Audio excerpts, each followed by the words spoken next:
Okay, we should be live. Any luck? StreamYard seems to Oh, think so, so we're going to go with what StreamYard says because it is the dictator in chief right now. We're back with some Dicey Tales again. This will probably finish off the Black Dragon Rising module, which we're playtesting. We have a few players down tonight, so we're going to just say that those players who are not here, their characters are just taking a sleep on the boat. Just they're taking a little nap. Chuck's character took a nap mid adventure last time, so Chuck is going to be playing Biff tonight because we have to have Biff. Yeah, that's We fair. have to have Biff. He's our muscle. Got to have him. Oh God. But there we go. Also, I now know what all the confusion on the module was when I was trying to run this about why are there Americans here? Why is it in the wrong ocean? It's because unknown to me that the module actually was referring to another document which I didn't look at the time because I didn't know it existed. There's a Gamboa station. I guess a gazetteer that's going to be in the first zine, along with this adventure, another one. So all of these NPCs that seem to should have had a much deeper background do have a much deeper background, which are talked about in the gazetteer. So I'm going to retcon just a few things so that it doesn't become completely unstable again. They're not Americans that you have aboard your plane, Alex J. Alexander. They are, in fact, Australians. Oh, and they just love me, the Englishman. Well, not only are they Australians, but the reason they're on Gamboa Island is because they're the screw ups. Their commander is a screw up that's been sent here as kind of penance. These are not the greatest troops, unfortunately. And while they do have one light machine gun amongst them, the rest of them just have rifles because they're not really entrusted with anything better. Well, Yeah. actually, that's pretty typical. So, So there we go. Also, the Frenchman that ran the bar that this all started off in, that almost burned to the ground, is an ex-French spy, which is supposedly or should have been well known amongst the populace in the area. So some of his backstory makes more sense now as to why they would have given documents to him to interpret and to figure out.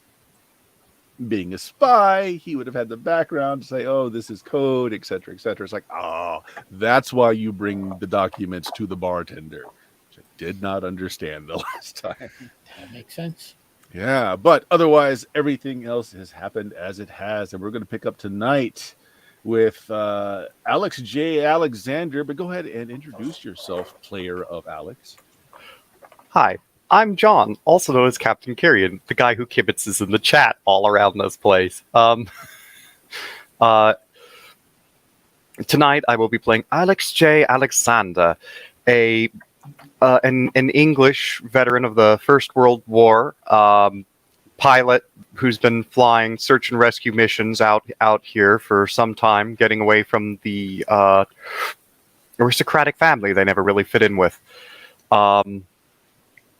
Alex J. Alexander is accompanied by the trusted companion, faithful gunner Dmitri,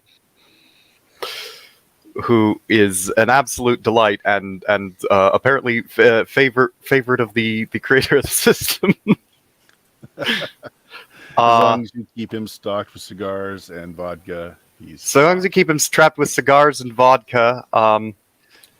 To be honest, with all these screw-ups, I have a sneaking suspicion at some point Dimitri's going to look at the guy with the machine gun and go, "Give me that." Stuff the Mos Nagant into his hands, take the machine gun away from him, and just go to town. John, who are you playing tonight? Hi, I'm the other John. I don't have any other handles really. Did you not hear the H when I said John? Yes, this time? I did. I mean, that's the I did. difference. Thank you. know. Yes. Okay. But tonight I'm playing Lee Bauman. Lee is he served in the American military. He was a farm boy, grew up farming and hunting and doing all kinds of, manual labor kind of stuff. And turns out he was a really good shot. He was a sniper in the Great War. And he still carries that training through, and now he's doing a little bit of freelance work. Great. And Jake, what do you have? I'm playing Slippery Pete Connors, MD, a boxer who took time fighting to pay for his Bachelor of Arts at the University of Maryland and his doctorate in Johns Hopkins University. Unfortunately, he lost his ear in a fight against a wrestler, and now he can't wear surgery masks. So he just decided to smuggle medicine to people, just for fun. Why not? Why not? Yeah. And just for fun. That's a thing. That's the thing. Chuck, playing a different character tonight. That's me. I'm Chuck. I'm playing Biff Beefcake Lebronsky. I'm the biffiest Biff and Beefcake you'll ever meet. Who's apparently also a samurai now. If you didn't listen to the last adventure, Chuck, I did not. Jeff he got a hold of a katana and just went to town and sat upon his throne of dead bodies that was left in his wake. That's fantastic. Zed's dead, baby. So the party is kind of split up right now with with Lebronsky, Slippery Pete, and Lee making a sea landing into the village that looks deserted as you pull up, and that's where we kind of stopped with you. As Alex is flying overhead in a seaplane with 6 Australian soldiers, when he made an astounding observation check and was able to find the very well hidden wooden towers and buildings that were very craftily hidden within the jungle. You were also able to see, and I don't think I said it, a small runway as well, some tarmac down there that a plane could be dropped on. But as you were observing this, heavy machine gun fire is lighting up the night. Every third or fourth bullet is a tracer round. So those on the boat that are landing can see this happening in the air as well, as the sky is lit up by heavy machine gun fire and tracer rounds. So they definitely get the surprise on you.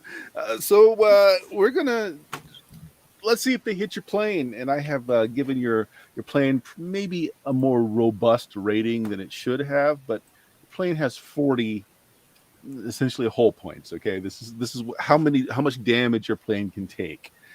At the halfway, once it's lost half its hit points, your speed is reduced by half. Once the plane's hit points are reduced to 0, you are no longer flying, you are falling. Well, thankfully, I'm very good at that too. Unfortunately, I'm going to have to get to water because this thing does not have landing gear. It does not. It is a flying boat without landing gear. No, if I wouldn't be able to get that for another 3 years from the campaign start, and I'd be in a PBY 5-3A to get that. I have a P2Y-1. So these are trained gunners here. They were ready, hearing your airplane in the distance. As you fly over, they are going to take their shot. Boom! They definitely hit. They do indeed. Yeah. Yes, they do. Uh-huh. Okay, so GM is going to look something up real quick. Heavy machine gun fire. Okay. Well, here we go.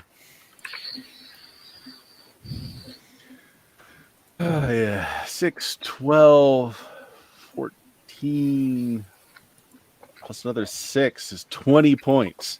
So the machine gun fire rakes the bottom of your ship, and you feel your throttles, the control yoke just kind of jerk in your hand as both engines have taken enough damage that you are now very cumbersome in the sky. So your plane's now at half speed. It's taken half its I thought you said 40 hit points. Right. So at half, you lose half your speed. So that's I have one above half then. 20 points? I have that was 19 damage, right? No. It's 3d6 high plus a further 6. So it's 20 points of damage. Oh, okay. Oh, yeah. okay. Yep. Yep, that'll do it. So yeah, your aircraft has taken some significant damage to the engines. You can feel it buck and the yoke kind of just rattle and throttle in your hand as you're fighting to keep it airborne. What do you do? Well, You do feel like Fortunately, you do I feel have- like it was a strafe though. So like you feel like you've probably passed by where that tower could actually engage you. well, there's more of these in there, if I remember right. So we're gonna take advantage of the fact that I built this entire character to do one thing, and do it very well. Mhm. So the general maneuver that I'm going to go for, we're going to pretend to be shot down, Okay. take a diving thing. I'm going and going to be the whole way. There's just this stream of very British profanity about bloody wankers shooting my bloody plane. Wankers, fucking wankers. So you want to make it look like you've been shot out of the sky, but you want to pull it up at the last moment so that you actually make a safe landing. Just in the basically water. skim across the treetops, going for water. Pull up at the Okay. last moment. We're gonna make that I tell you full. So I tell you what, yes, make that roll, but it's going to be a demanding roll. So just landing it would just be a tough roll, a -2. But making it look like you're going to crash and pull up at the last moment for a good landing is going to make it a -4.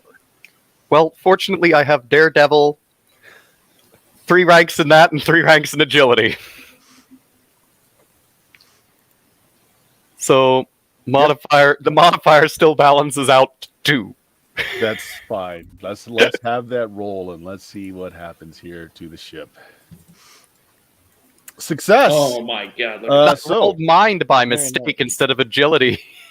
is the dice the same? But we'll keep it. We'll keep it. That was It an actually, the excellent roll. dice is smaller for mind. We'll keep it. We'll keep it. It's a success. So, from those of you that have made it to the beach and those that are in the jungle and the watchtowers, it certainly looks like your plane just did a crash landing in the water. But you break it at the last moment and you make a hard but safe landing just off the shore. You do see searchlights now crisscrossing the air, but they're not aimed so that they can go very low. But there we go. So even those of you on the beach, you think, oh my, Alex just got shot down.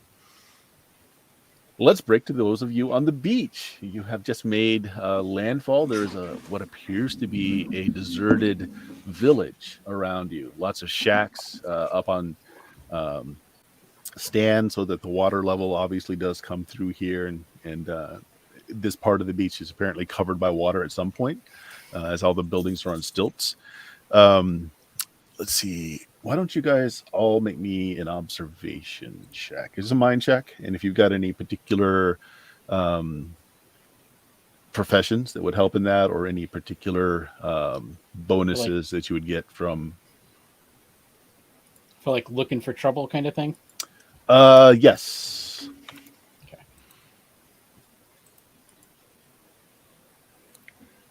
The beefcake has failed. I Luis have made that. it. Beefcake has a hand mirror and he's like looking for trouble. Yeah. There he is. That's it exactly. The trouble is that he's got a little bit of gray showing in his fine mustache now. That's the Good God. Yeah. But it looks like Pete and Lee both succeeded. So both of you guys quickly dismiss the outer huts that look like native huts. They haven't been used in a while. They are actually in pretty bad repair. Like roofs would not be watertight anymore. You kind of throw those away fairly quickly, but you do notice that they're kind of disguised by a bunch of trees growing overhead and some artful foliage put up against the walls. Is a very modern building, concrete and steel, one level. And who got the highest on that? Pete did. Pete, you also got that.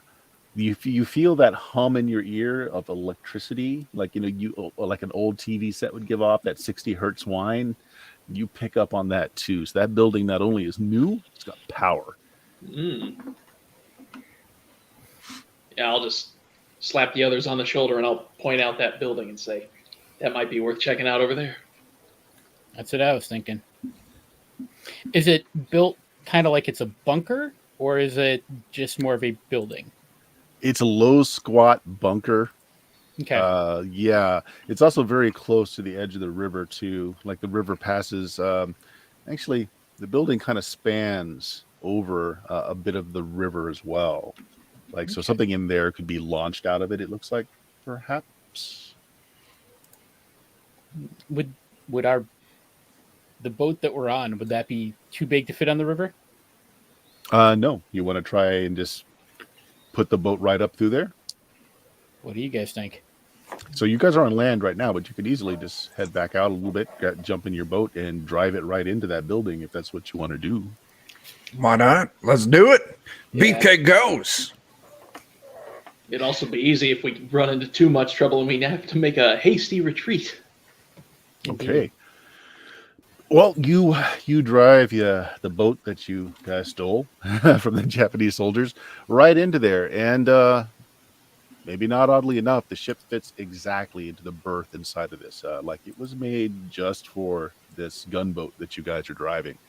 On the inside is a bunch of electronic gear. Anybody have any professions that they would be good at, like radio, CB, anything like that? Soldier, a professional soldier would do in this case. I was going to say, I got soldier and sailor. I Okay. got soldier. So. You guys with the soldier know that, yeah, this looks like high gain radio antenna gear here. You never saw an antenna coming in, must be really well hidden, but the controls are in this building. Power source seems to be generated by some paddles in the water.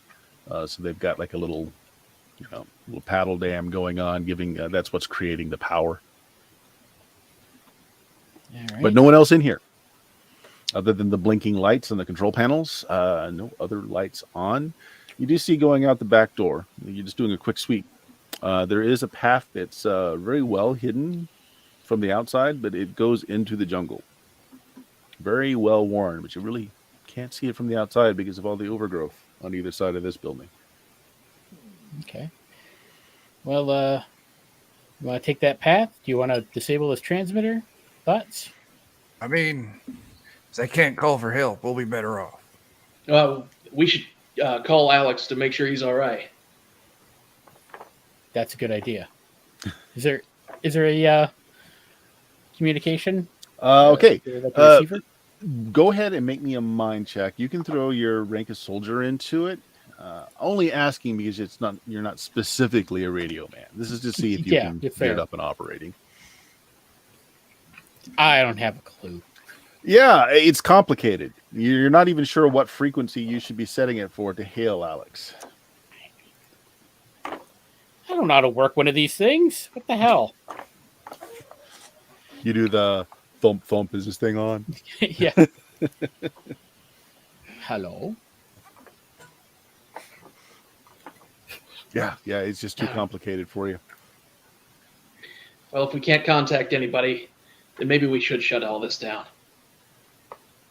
Unless you think that'll alert them. Well, there's no one here manning it, so yeah, let's turn it off. That's easy enough. There's the big old paddle switch. It's turned in the off position. The water wheel stops spinning, and you see that they've got like huge tanks that are probably batteries.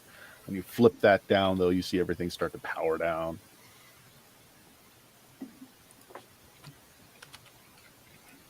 Right. Let's carry on. All right. Out the back door into the jungle.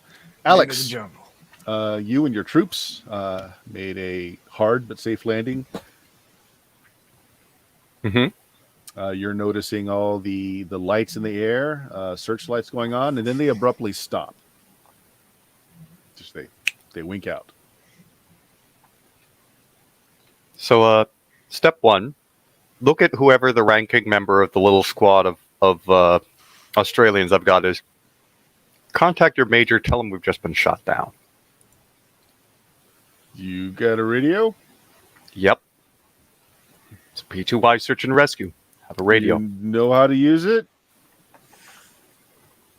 I have a I'm radio. not a radio man. Do you at least know what frequency the base is on? He takes a quick poll with his men.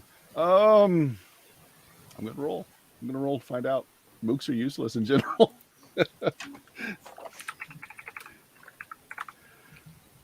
6. One of the guys come up and says, "Hey, I know the general frequency for the island. We can broadcast on that."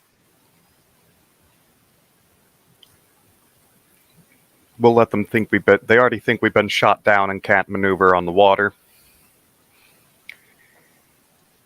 So Use that. I mean, old Betsy over there in the office will pick it up for sure. She'll relay it for us. Of course, the whole Good. damn island will hear it too, but that's all right. that's fine. They already have a bunch of relatives that these bloody Japanese. They already have a bunch of relatives that these bloody Japanese already tried to enslave. So they're going to find out what's going on sooner or later. Might as well be sooner and force the major to get his shit together. What do you want us to say? You were shot Tell down. him that Okay, we've my- been shot down, that the Japanese are taking hostile action, when all we did was fly over and try to figure out what was... fly over to try to do the inspection that he commanded. Okay, you know these are open waters, right? All right. Then why the devil are you here? He told us to come on board and give us an extra ration of whatever. Here, give me that. Okay. Hey, this is Sinclair to base. Base. A few moments later, it's like kind of like a sultry voice comes over the line. He's like, Lucy, hey, can you get a hold of the base commander? Yeah, we got shot down. No, the kids are fine.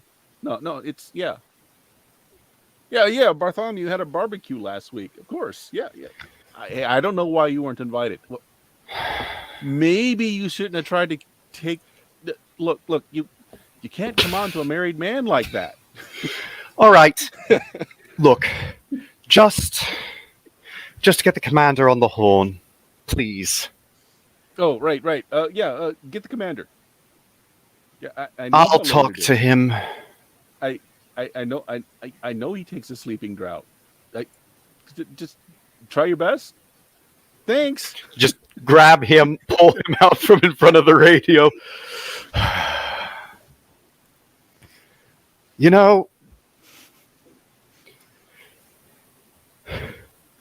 incompetent soldiers. my father fought by Australians in the Boer War. I fought by Australians in the Great War. They were probably really good soldiers.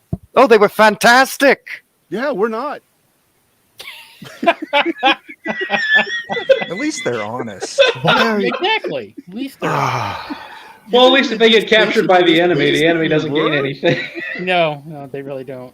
Just please tell me you all at least have basic rifle training and aren't going to shoot yourself in your own feet. Everybody kind of does a quick check with each other. They're like, most of them are like, yeah. Oh, good. At Some of least them are I have like 3-week wonders. Okay. I want one of them to like try to put in like the ammunition and like drops it. And If it's So, the guy Alex, with the Lewis, you and, have and a- Dimitri's you have a then Dimitri being highly competent, having worked his way across all of Germany after being captured, is probably going to look at the idiot, take the damn gun away from him. So you have a 6-man group of rabble that you can use. What do you want to do with them?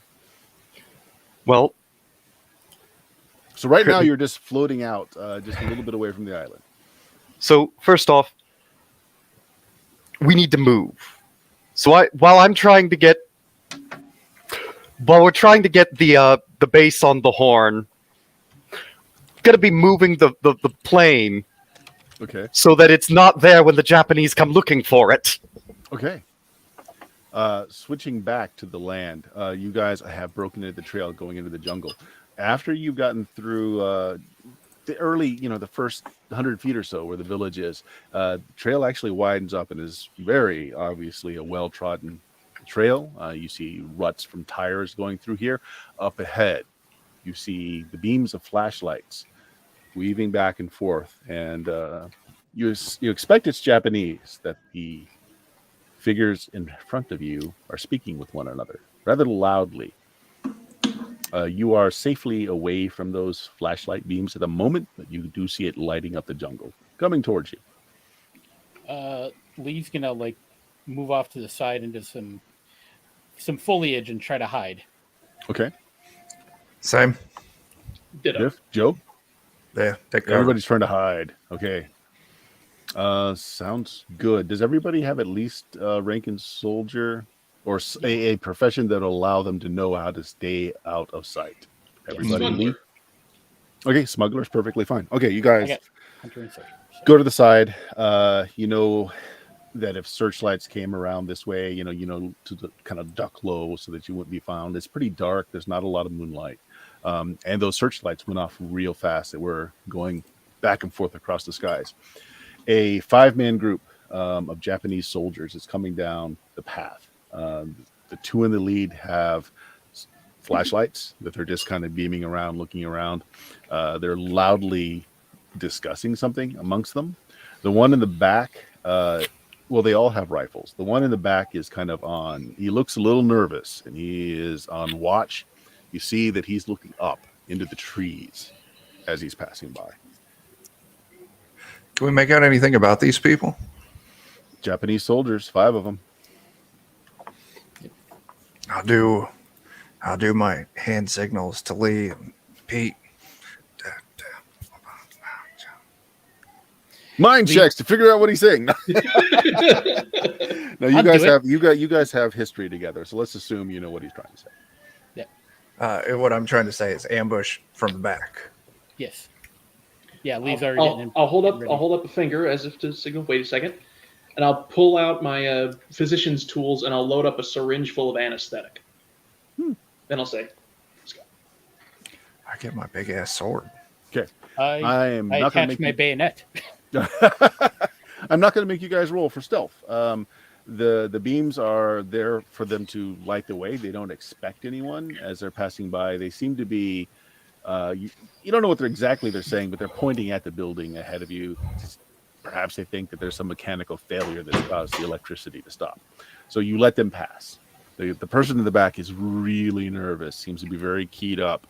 He's looking up at the tree line with his rifle out. Everyone else is kind of casual. They've got their rifles out, but they're not really on guard. That last guy, though, is really keyed up. What do you want to do? Move onto the trail behind them and start murdering. Yeah, rush him. That Yep. guy who's looking up towards the tree line, I want to try to inject him in the neck with some anesthetic. Okay. Let me make just a little check here. Just a little check. Means nothing. Means Full check absolutely nothing. doesn't mean anything. I'm going to give you guys free actions until we need to go into kind of priority order. So, Lee, you step forward, or not Lee. I'm sorry, Doctor. Slippery Pete. Dr. S. Pete, you jam this syringe into the side of this guy's neck. Here's how we're going to do this. Let's see if you got the right dosage. We'll make a mind check. I'm going to give you shoving it into his neck is easy. Now let's see if you kill him or sedate him. Well, either way works for me. I mean, use whatever medical profession that you might have on this one.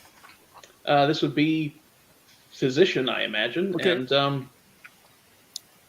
and also I have tools of the trade when acting as a physician. So There you go. injection. Okay, so here's what we're going to do on this. So double ones, or if you choose to make that even worse, is going to be you didn't put enough of it in, and it's not going to kill or incapacitate the man. If you fail, you kill the guy on accident. If you succeed, you get exactly what you want. All right, it's been a hot second since I played. Do I add my career as the bonus value? Yes. Okay.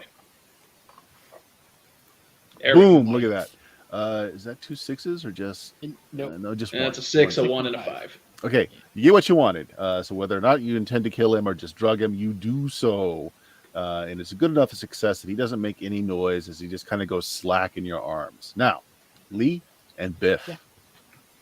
4 more guys ahead of you, not really paying attention and arguing with each other. I think you're muted, Chuck. How dare I?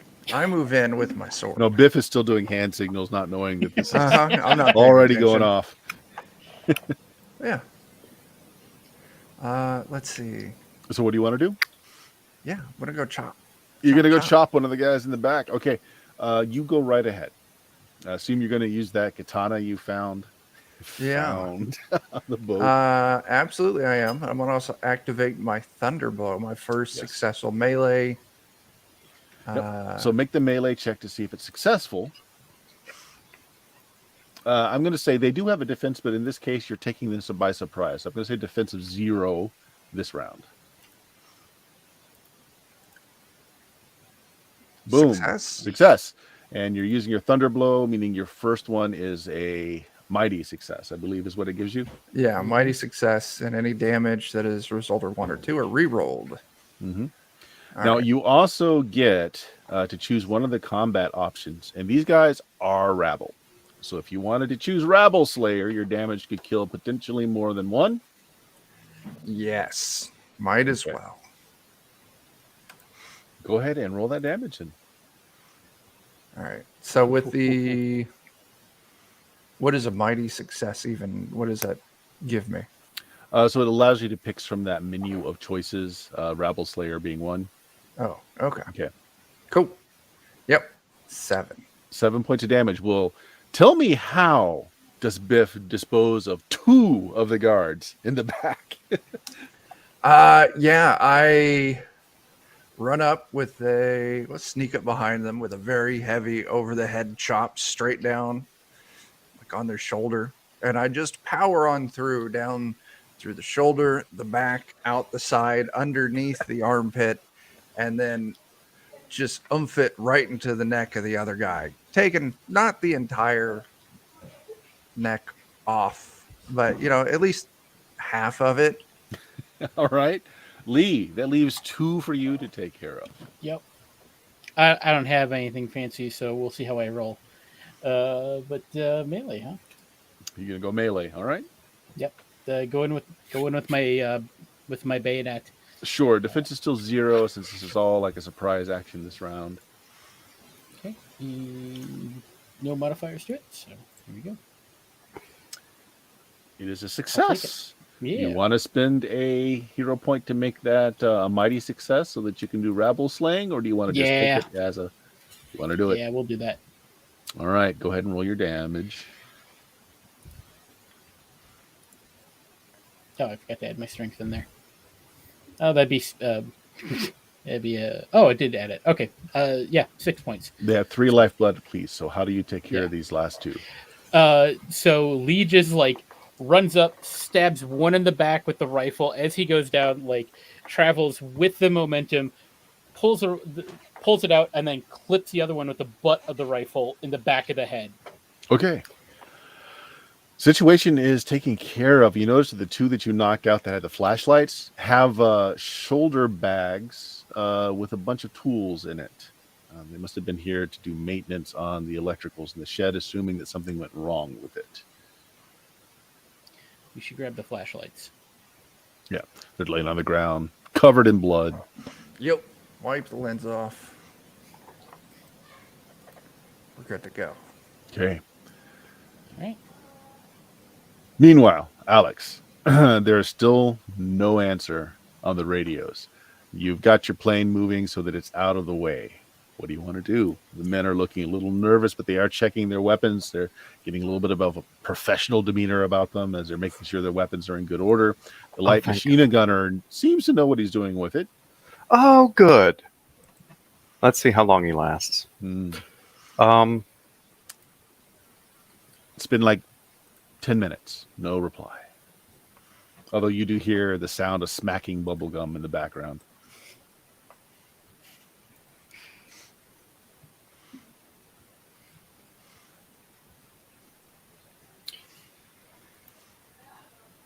Anything? That moment that just there's just this furious silence over the sound of as the sound of smacking bubblegum continues. Okay. And it's just like So the next thing you hear after the uncomfortable silence is the sound of a nail file being dragged across. And like, so tell me about yourself, honey. It's a big island. We sent somebody out to get the captain, but it's going to be a bit before he gets on the horn. Are any of the lieutenants there? Are any of the... Is the second in command there? Are any of the lieutenants... No. Is the ranking sergeant available? Why would he be here, honey? They would be at the base. Do you know what the base's frequency is? Of course. You could have asked me to patch in at any time. Wait. I thought... Son of a bitch. Excuse me. I'm going to have to... Please patch me over. Please patch me through. One moment, smacking a bubble gum. Just this glare back at this squad's non-commissioned officer. And then pretty quickly, you get back. You're going over the radio, so this is going out in standard broadcast saying, "This is Desk Sergeant Isaac. Why are you communicating on a wide open channel?" Because your idiots don't know what your frequency is. And That I don't checks either. out. Yes, Sergeant. What channel do I need? Please direct your communications to. And gives you the number Click. to dial into. There we go. Directs the switches the radio. All right, Sergeant. As you seem to be the sole remaining competent person in this entire operation, we have been shot down. We took fire from This Japanese. soldier recognizes that he is less competent, sir, but not incompetent. Once again, at least they're honest.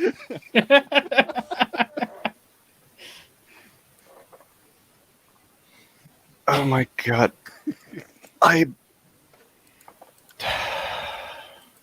Wait, were you the one waiting on the boat? We've got a boat loaded with men out here ready to go. They've been playing mahjong for the past 2 hours. Yes, we need it at the island. We're taking fire. Your men are. We were attacked. All we did was fly through the airspace.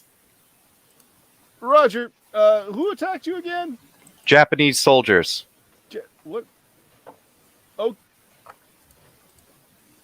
There's a pause for a moment. It's like, you didn't just come from the bar, did you? I didn't. Okay. We'll send the boat. Wait, Can you what give us happened your at the latitude and bar? longitude, please. Apply the latitude and longitude. What happened at the bar? What happened at the bar? Nothing. Sending the boat now. What did you do? Yeah, microphone goes off. All right, I'm going to switch back to the islands channel. Yes. What the fuck happened at the bar? Well, there's a marriage ceremony going on right now. There's a marriage ceremony. Oh my god. They got a roast pig and everything. You should make it back fast. There might be some leftovers.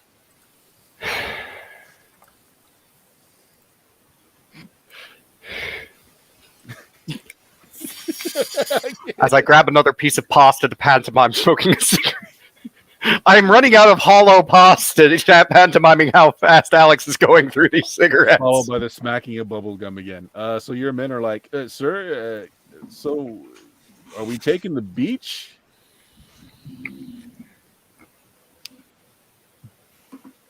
I think...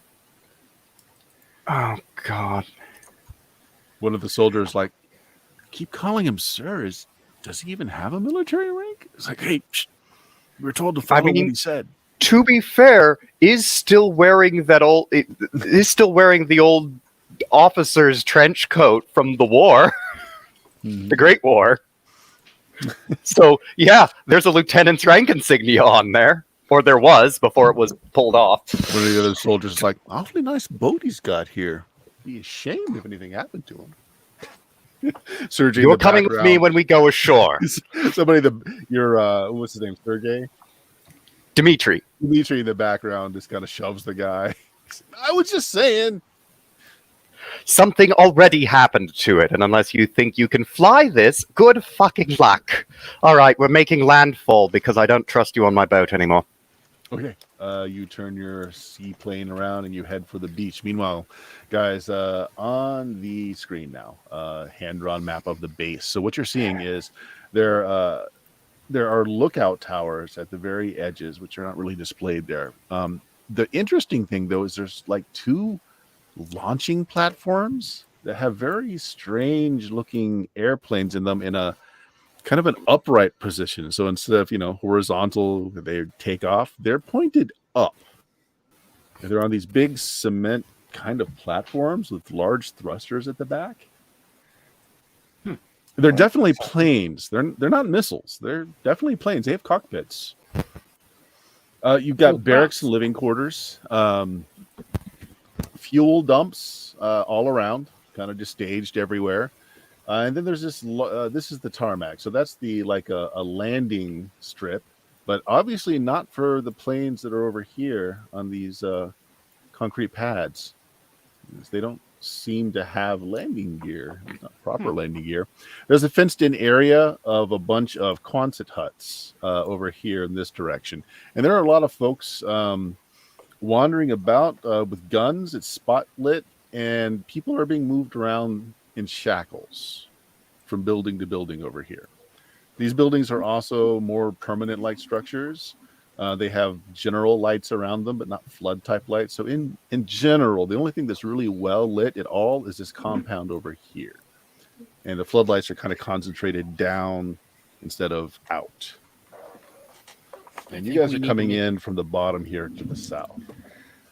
You see a lot of guards around the area, a lot of Japanese guards with rifles doing patrols. Nothing too nothing too close to your clearing, though. So, what do you think the odds are one of those buildings has got some munitions in it that we could blow up? Create a nice little diversion? I would be completely shocked if it didn't. All right. I think well, if the soldiers got guns, they've got a place they keep them. Yeah, that's what I'm thinking. All right. So, you say we blow that up, get the people out, make a run for it. Yep, pretty much. What about those funky planes over there? I don't know what those are. I wasn't no flyboy. What if we go and get the munitions, haul it over to those planes, blow up those planes? It's a possibility, but that's a lot of chance to be seen. I mean, it's a chance to be seen no matter what. Yeah. Well, if we get hold of some arms and grenades, that shouldn't make much of a difference, hopefully. So I'm game for a risky move. How about you? As you guys are making your plan, formulating your plan, out of this building here, kind of the middle building, a man in a white lab coat comes out. He's taking a smoke break, pulls out some Lucky Strikes, puts it in his mouth, lights it.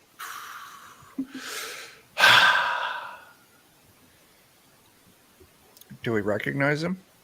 No, he looks Japanese as well, but he's not a soldier. He's quickly joined by a couple more folks in lab coats as they start talking and smoking cigarettes outside of the building.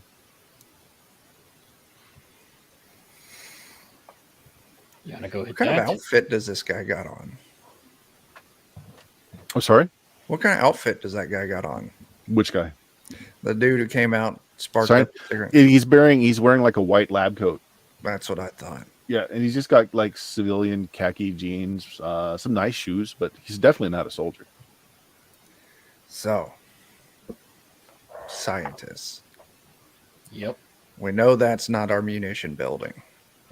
Yep. but that doesn't mean there's not stuff that won't explode in there. That is also true.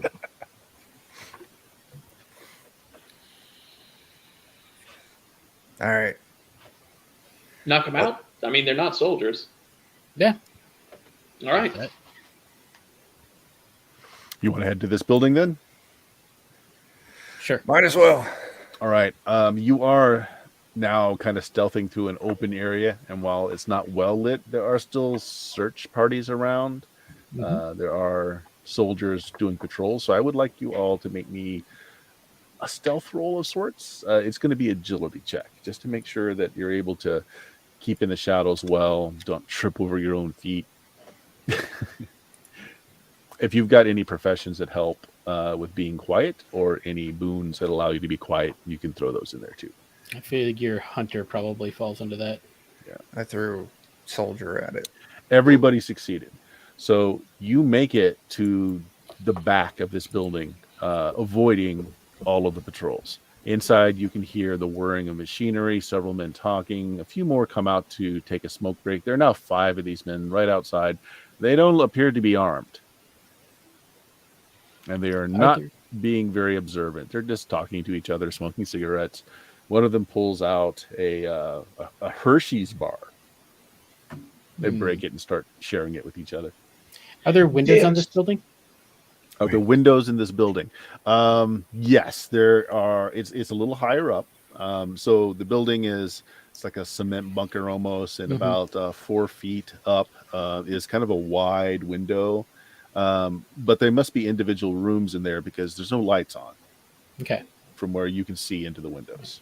Okay, I'm just kind of peeking in to see if I can see anything at all in there. If you put your face right up to it and kind of peer in, kind of cover your eyes so that the outside light, they look like they're offices, and you can see like they're not very big, and the doors are closed, so there must be a larger central area in there. These windows are for like private offices, maybe. So You see desks, filing cabinets, that sort of thing. Big chalkboards. do we take them out? Yeah. We could. Actually, are they all Japanese-looking civilians? The ones that are standing on the outside, yeah, they're all Japanese. Okay. What if we knock some of them out and then we throw the lab coats on? Maybe it'll give us a little bit of cover, just in case nobody looks at us real close. I would have to really not look at us very close. I'm just saying. They won't be getting a good look at us from across the yard, at least. So yeah, I actually second Beefcake on this one. All right, fair. Don't you know that Biffcate's glittering blue eyes and white True. smile could be seen for That's true. miles? Yeah. That's true. All right, well, what building should we go to next? These two by the oh, I can't click on that. That's the stream. Just say right or left. Towards the left. To the left, okay. This one, Yes. you can peer through the windows. There's a lot of light. It is a big, almost like a factory floor. There's a lot of folks that are working on machinery. There's one man just walking back and forth with a kind of like a pointer, like you would point at a chalkboard. But apparently, occasionally he'll stop. He'll look over somebody's work and like smack him in the back of the neck and yell at him. And the person will hunker down and work faster. What do the people doing the work, what do they look like?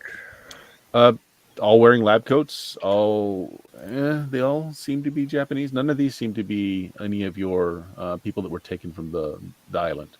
Okay. I say we move on, head back to the cover. Yeah. Go check out those two on the far right.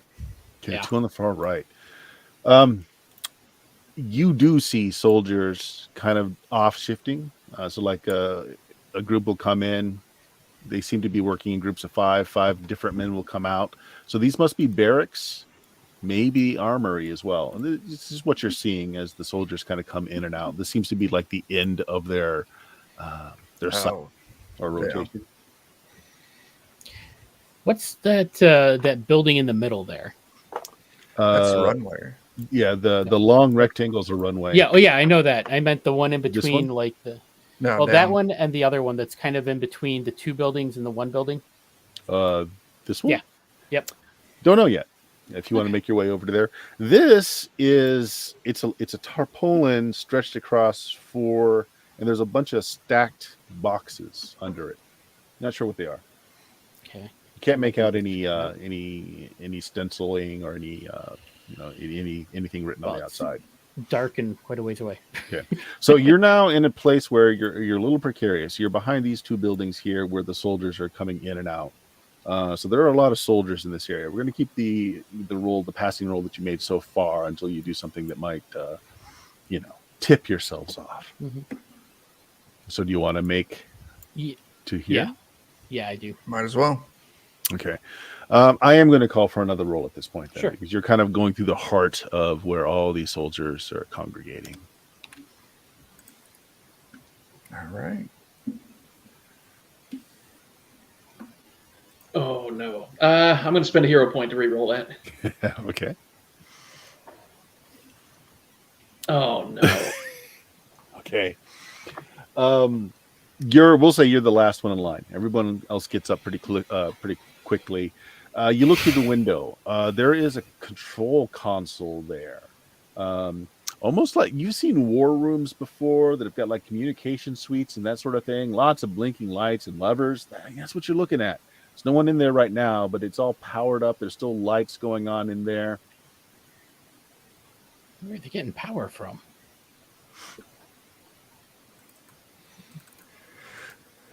There's no. So they've got power. Run that by me again, Bert. Make sure I got that right. Yeah, so they must have power still on the base somehow, because you do see lights blinking on these control panels in here. And the office that was well lit, the factory floor, also had power. Yeah. Do we see any lines running? Oh, it's hard to tell. It's Not dark where out. you've walked over, certainly. Okay. But it's dark enough, hard to tell with the jungle floor as it is. But somebody failed that roll. My bad.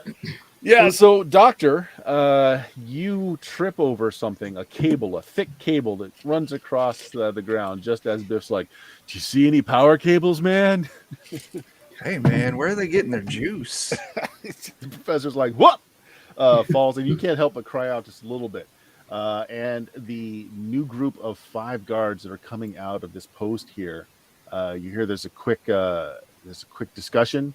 And they're heading in your direction. One of them has produced a large battery-powered flashlight, and they're shining it in your direction there.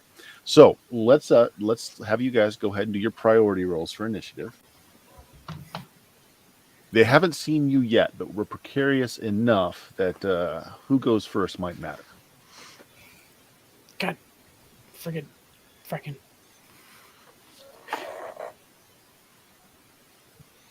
Hold 10. Of course you did, Biff. Yeah. So Biff passed. The other two of you failed. So Biff, you see the flashlight kind of heading in the direction of the doctor, who has fallen. His foot is trapped under this thick, heavy cable. The light is starting to creep up towards him. It hasn't illuminated him yet. It's heading in that direction. I got to grab him. Got to get him out. Okay. Just grab him and yank him. Try and get behind that building or something. With Okay, him. so you yank him and you try to get him behind the building. Okay, that works. So I'm going to say that takes care of you and the professor. However, Lee is kind of caught out in the open, a little flat-footed, not sure what to do. As that light kind of crosses the area the professor is, who's gone now with Biff. Fortunately, it spotlights Lee. Oh, of course. Yep. So Lee, in this bright light, it's kind of, your spotlight's right in your eyes. You can't really tell what's going on, but you hear the levers of the rifles being. Lee, what's your nationality? American. Okay. Yep. So you hear you hear these rifles being bullets loaded, etc., and then sharp Japanese, you're guessing, and then someone goes up, "Yo, Joe, why are you here?" Hunting trip. Okay. One person comes out, and he kind of motions, and then the floodlights are lowered a little so that you're still lit up, but not right in your face. Soldier comes over, and this soldier has that daisho on his side. So the katana and wakizashi, the two swords. So he's a fairly burly man, if not very tall, but he walks up to you, and again, he pulls out the lucky strike, pulls one out in his own mouth, offers you the cigarettes. No, I'm good. Was that your plane they shot down? He says in passable English. No. Got here on a boat. You wreck? Yeah. But figured I'd be hunting. Okay. Give me a mind check to see how well you're putting it together. Sure, or yeah. Keeping it together, I should say. If you've got any professions that allow you to, think fast on your feet or No. sociable, No. you're coming across as being very nervous. Unless you want to hero point that up. No. Okay. Well, their action right now is they're on hold. You can definitely feel that there's rifles trained on you, but right now it hasn't gone up in bullets. Biff, his action was to pull. So, Professor, you're up. What do you want to do? Oof. Ooh.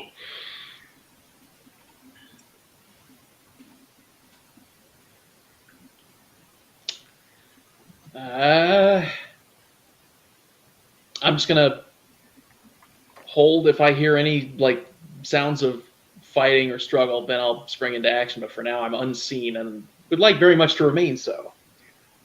Okay, so you're just holding by. Lee, do you want to do anything else as this guy is questioning you? You know that you're sweating bullets. You're stammering a little. You know it's not coming off good. While he's offered you the cigarette, you do see his eyes kind of narrow as he's taking in your body language. Okay. How close is he to me? He's within arm's reach kind of thing? Well, he's smarter than that. He's just Okay. enough that you would have to lunge forward to get to him, but he's close. Okay. Oh. Just thinking.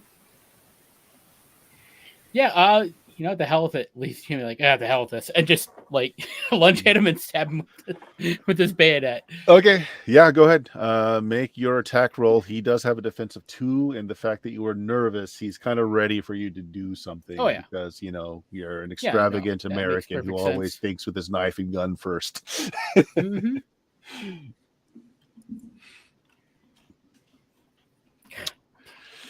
All right, it's a failure. You gonna Miss. keep Yeah. it? Yeah, I'll keep it. I've only got 2 hero points left, so. Okay. So he told his guys to just hold off so that he doesn't have any more actions this round. But top of the round, Biff, Lee just lunged for this guy, trying to gut him. Who You don't need to tell me twice. Very athletically dodged him to the side. And you see him go for the swords. What do you do, Biff? I apply my own version of swords upon this dude. Okay, so you're going to rush out as well. Okay. Yeah. Go ahead. He has a defense of 2. Sure.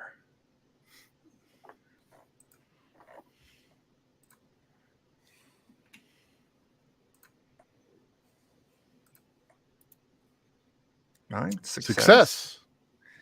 All right, go ahead and do your damage. So the katana, I don't know if Jeff put it on his sheet or not. I've got a big sword. That's what I was using. Okay. Yeah, go ahead. And this will be my thunder blow as well. So automatic. This one is this is the lieutenant. He's not a rabble. Okay. So he is a tough. So you may want to change what you choose as your So where is that list? So here's what you have. You have Carnage, which is just flat, you do more damage. Bloody Slash is you get +6 to damage if you want that. Carnage is you can just take a second attack immediately. You can disarm your opponent. You can knock down your opponent. Precise Strike if you wanted to hit something specific, or if they were wearing armor, which they're not, or Rabble Slayer, which won't do any good against this guy. I'm just going to go with the one that gives me the extra d6 damage. Sure. Yeah. So +6 to the damage. Go ahead and so it's going to be 10 points of damage. Yeah. That's a lot. However, it doesn't put him down. Oh my gosh. So the rest of you failed. So now it's their turn. So since you rushed into the side, Lieutenant Nakagawa kind of sidesteps to meet your oncoming rush with his own sword. He takes it to his left arm, and then he kind of parries with his sword and goes to cut you. What's your defense? Who's this against me? Yeah, what is your defense? Oh God. 1. 1. Okay. Well, Mhm. that helps.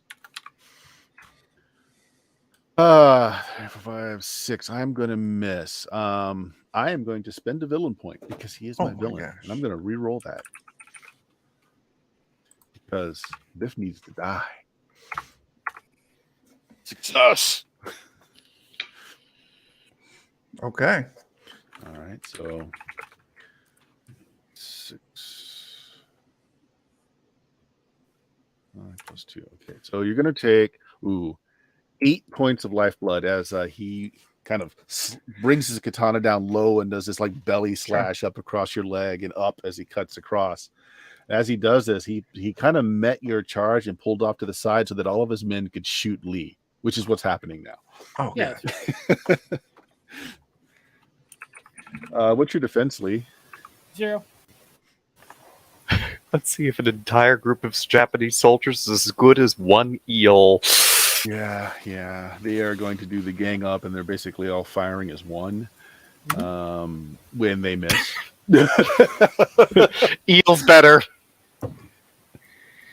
Well, the guy with the light just kind of, the light went everywhere. So there we go. So Lee, since you're standing there, the hail of gunfire is directed at you, which surprisingly, other than making you dance a little, nothing makes you spurt your own blood. What do you do? Well, it's good to know that our Australians and the Japanese are on par with each other. I am going to fire at one of them. Or actually, no, I'm going to fire at the lieutenant. Okay. He seems dangerous. So in this, there's no Seems particular dominant. penalty to firing into melee unless you roll those double ones. So let's see those double ones. Okay. I'm particularly good. And is this point blank? No, because he did kind of move out of the way to accept close? Biff's charge. So we'll say close. Okay. And his And defense he is has, yeah, correct. 2? It's a success. You hit him. Go ahead and roll your damage. No double sixes in there. Did you want a hero point it up to get a mighty success, or just take the regular damage? I'll just take the regular hit. Yeah. Go ahead and give us your damage, which is 4 points on top of Biff's. Oh, yeah, he takes it in the same left side that Biff had cut him on. Kind of winces a bit, but he continues the fight. Okay. Professor? I'm gonna come around the north side of that building Mm-hmm. and try to bum rush the people who've got guns, and shining my flashlight at their eyes to sort of draw their attention to me. Hopefully, What is your intent? To draw their attention? yes. Okay. Make me a mind check. Alrighty. I'm going to say hard since they're in combat. So it'll be a -1 over any bonuses you might have for duplicity. And Yes. Oh my goodness. you run to Well, them shining. I'll spend a hero point to reroll Okay. that. Why not? All right. -1. There we go. Wow. Okay, That's so that pretty good. is a mighty success. So not only do you get what you want, but if there is something else cool you want to happen that benefits you, you may go ahead and tell me what that is. So all these soldiers direct their attention to you as the flashlight kind of gets in their eyes, and they think that another whole troop of men are coming at them or something. But they're all pointing at you now. You got their attention. What else good happens from this? Maybe the unexpected flash of light from the darkness just kind of temporarily blinds them. Okay. But yeah, you get that just for succeeding. But something else extra happens that benefits you. If you don't have something in mind, I'll give you something. I don't have anything in mind. Uh, If you've got an idea, I'll listen. I do have a thought. I'll Go accept ahead. it. It could let me, the Australians, and Dimitri know where you guys are. Back in the village, you are going through the empty huts, not seeing where your friends had cut their way through the jungle when you hear a rifle shot blaze out and then a quick flash of light as the professor's flashlight goes airborne a little bit. So now you have a direction Oh, good. as The you path of rush dead into the soldiers jungle. will lead you to us. Yeah. Okay. You just follow the bodies. It's like playing Dungeon Siege. Enough of this stealth tactics. Yeah. Yeah. Lee, did you go already? Yeah, I shot them. I Okay. shot the So lieutenant. right, and they did their thing. So we're back at the top. Biff, you are in mortal combat with the Lieutenant Nakagawa, who is bloodied yet determined to gut you Yeah. on the end of his sword. Well, you know what they say. If someone tries to kill you, you try to kill them right back. So Doubly so. I'm going to try and kill them right back. You said he had 2 defense? 2 defense.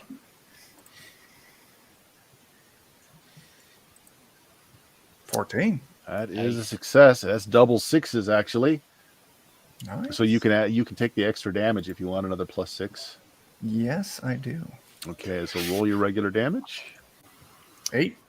Yeah, tell us how you take out the lieutenant here. Yeah, well, he is way more skilled at this sword thing than I am. So, like, I try to, meet him and cross swords a few times and realize I'm overdone. So I just wait till I get a chance and just punch him hard in the gut and then just give him a hard chop on the back of the head with the sword.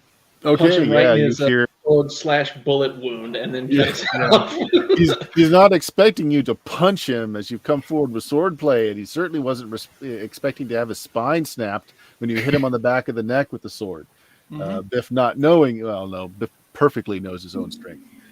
Yeah, you hear the snap of his spine as you hit him on the back of the head. However, the soldiers now all have their guns pointed at the professor and they shoot. Professor, though, you have their light shining in their eyes. So what is your normal defense? I'm going to give you some more defense. 2 is my normal defense. Okay, we'll call it 3. Boom. Yeah, we're going to fail. So again, bunch of shots go off, missing you completely, Professor. However, all of these shots have caused the rest of the camp, and again over here at the barracks, hordes of Japanese soldiers start pouring out in this direction. The searchlights over here in this penitentiary area start to direct their searchlights out towards your direction. And again, Alex, as they move, it kind of creates this beacon for you to follow as your group comes in. So what we're going to do now, these soldiers are still out here. They're being reinforced by other ones. Alex is on the way with troops. Let's have a new round of initiative here as things have changed enough. Alex can throw in this as well. So go ahead and everybody make new priority rolls as combat situation has changed here. Did I take Enough of and given we'll probably also have to have the failure for me. We'll probably also have to have a roll for Dimitri. Nope, he acts on yours. Oh, good. Yeah. Okay, so the only one on your side that passed was Pete. Dr. Pete. I'm going to slip some knuckle sandwiches toward those the soldiers with the guns. Okay, so you just dive in and start giving them the good old fisticuffs. Go ahead. All right.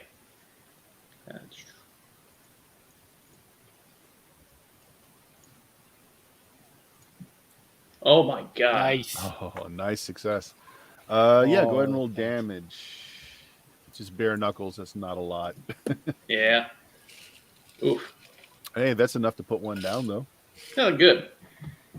All right. So the leader and one go down. That leaves 3 in this group that you're already engaged with, but there are more soldiers running in. So what's going on now? You're the only one that passed your initiative pass, so they're going. 3 more groups of 5 soldiers come out. Right now, with the spotlights going on, they have a target-rich environment. But the other thing that happens is out of the engineering floor area here, the scientist in the lab coat that was going around with the wooden pointer and smacking the back of some of the technicians has got this backpack-like device that's sparking electricity on his back, and this like huge gun that he kind of moves around to face you guys. And you see that there's like a charge of electrical energy around the front of the barrel, and he's going to shoot. He is going to shoot. Oh, I think he's going to shoot Lee. As Lee's probably the closest one to him. Yeah. What's your defense, Lee? 0. Okay. He's a scientist, though. He doesn't have a lot of extra shooting. What does he have? Where's my scientist? No, not nameless guard, not nameless scientist. Where's my scientist? Sorry, give me just 1 second. No problem. That's the major. Dr. Yamada. He actually does have a +1 with range. Ooh, that's not good. 10 is going to be a success. Okay. Ooh.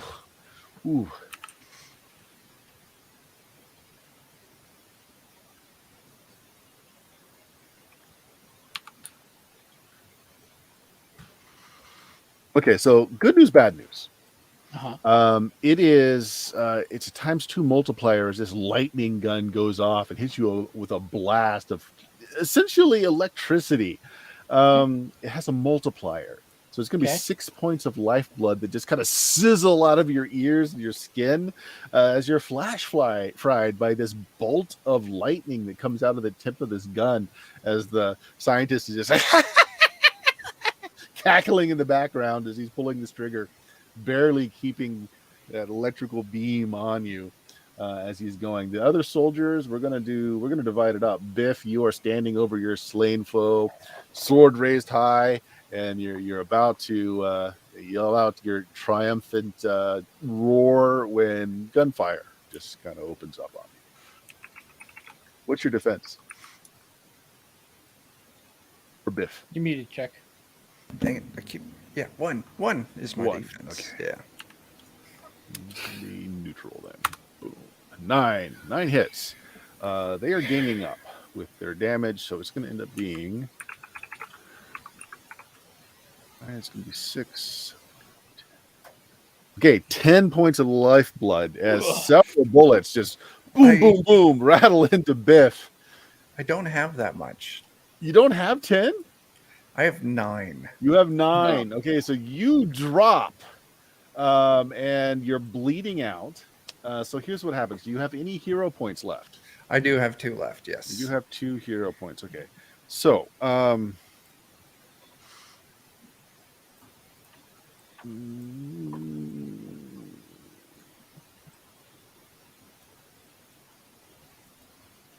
okay. You can spend a hero point to raise your lifeblood to 0 so that you're not bleeding out and dying. Definitely. I can do that. Okay. And you can, on the next round, basically just take a quick breather and get some lifeblood back. Okay, cool. So, yep. So there you go. So you're not dead or dying. Yeah, Biff is just stronger stuff than that. Unfortunately, let's see. The next round of gunfire is going into the professor. Professor, what do you got for defense? 2. 2. Oh. The professor is a crafty boy.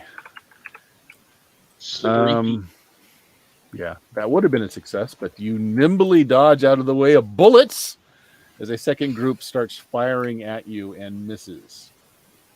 Now, all the guys that failed can go. So let's hold Alex off to the last person in the round, and he will be coming in, bringing in guns blazing. Yeah. coming in with suppressive fire, and also Dimitri, who I'm hoping is as badass as we hope he is. Mm-hmm. All right. I'll Lee, take that go ahead. breather. Oh, sorry. Well, you went first in the round, so you have Oh, next round to take. that's your No, Doctor. I went first. Yeah. Oh, that's right. Yeah, I Yeah, failed. okay, Let's yeah, go just ahead, take your Biff. breather. Go ahead. Do you have a hero point left, Chuck? I do have one left. Yeah. Okay. Well, roll 2d6, and that's how much life blood you'll regain from taking a moment out of combat. Okay. So 4. I'm not dead. Beef is bloodied and beaten, but rising. Mhm. Wasn't it 2d6, Chuck? Is that not? Oh, it just rolled. That was 1d6. Yep. Okay. Roll another one. I hit the 2d6. 8 All right. points. That's 8. better. Even better. Okay, Lee. Yeah. I am gonna take a shot at Dr. Lightning Gun. Dr. Yamada. Go ahead. He has defensive 2. Also is very fleet-footed.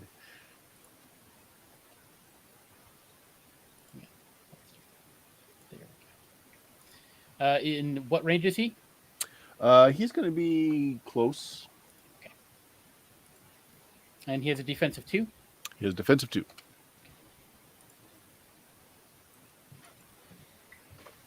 God. I'll take it because that's I only got the 2 hero points left, and I Yeah, probably need okay. them. You shoot. Dr. Yamada does like a little pirouette on his toe as he spins out of the way of your shot. And he's charging up his gun for another shot at you. So next comes in the cavalry. Alex, you're running down this jungle path. At first, you're not sure you're in the right direction because it's overgrown, but then it breaks out into a much larger path. You find some dead Japanese guards.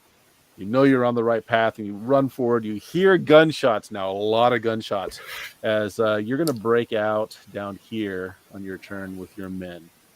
Now, the way rabble men work is basically the rabble is going to fight the rabble. Okay. Leaving you free to do what you want to do. All right. So it's direct. You know, where there's the big blob of rabble, direct machine gunner, suppressive fire on them. Rest of them, pick your targets. Yeah. So rabble can't do that. Just so you know, They can. They get a specific amount of damage. They do no matter what they're armed with. I figure that's roughly the case. That's just the instruction I'm giving these guys. Yeah. So what'll happen next round is Dimitri will just give me that. Yeah. I have a specific thing for Dimitri that I want him to help me with. Okay. Can I see guy with the lightning gun? Yes, you can. About over there. Yeah. Dimitri's Dimitri's a better shot than me. Okay. Almost certainly. Okay. So I suggest that we both light that guy up. Okay, so you and Dimitri are going to shoot at that guy. Okay, so it's 100-foot range increments with check your range increments on your weapons to see what you're going to be for range. Dimitri has a military rifle, which is a 150-foot range increment. So, yep, it is. It's close for him. Go ahead. And I currently have my military handgun, which is 60-foot range increment. So yours will be one increment past that. Medium. Yeah, medium. Medium, which Minus ouch. 1. If Minus you put in one. the range, it'll ask for what the range is. So medium. Oh, okay. And he has defensive 2. He has a defensive 2, so that's range, medium, target's defense 2, additional modifiers none, because I doubt that any of my skills are going to play in there. You typically Alex don't get misses. to add a profession when you're in combat, unless like you're trying to do a boxing match in the middle of combat or something like that. Yeah. So Alex, that's a failure unless you want to hero point that up and try again, but that shot will miss. I figured I was going to miss. The person who has the real chance here is Dimitri. Sure. He's got a military rifle. He takes his shot. He's good at what he does.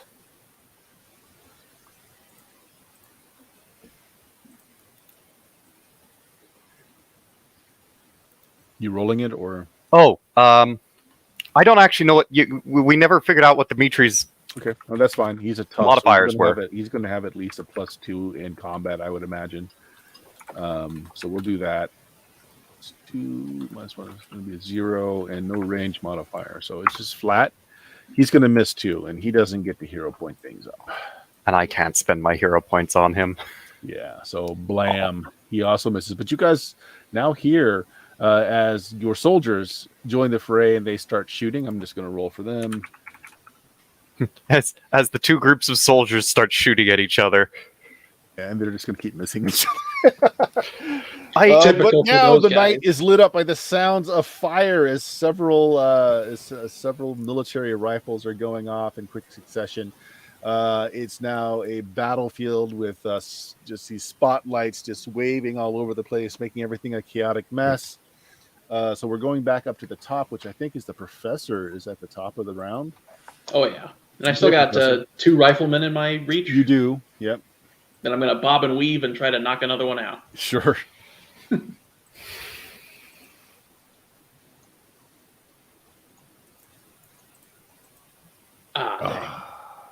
You're gonna keep the failure.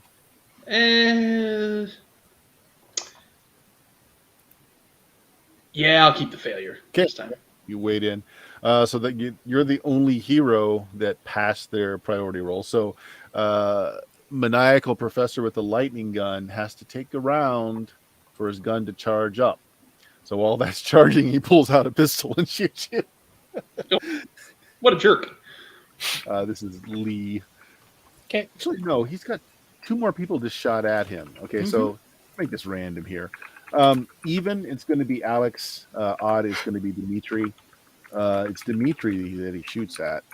No. Well, at least he's shooting with a pistol, which means he's second range, medium range. And he's going to miss. And I'm going to villain point that up because he's got those.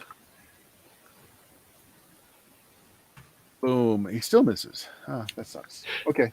Got to take the second one. So he misses and his gun is charged up for next time. And then the rabble is going to fire on the rabble. What happens when you get a lot of rabble? They do better than yours. Oh no. How dare. This is not surprising. That is true. Yep. So you're reduced now to, you were given what, 5 men, 6 men? 6. 6, you're down to 5 as one of your men just take a shot right to the brain pan, goes down. Was it the one with the machine gun? Sure. Dimitri picks up a machine gun. There we go. He chuckles and says, now I have a machine gun. Unfortunately, Dan is not here to get to fire a machine gun. Lee, you are between a mad professor and a firing squad of Japanese soldiers. What do you want to do? Shoot the guy with the lightning gun. The soldiers, they already had their chance to shoot me. They failed. So I will take another shot at the professor. Mm-hmm. That's 2. Boo. Oh, that's a success. Oh, You want a hero pointed up? Make it a mighty success? yeah. You twisted my arm.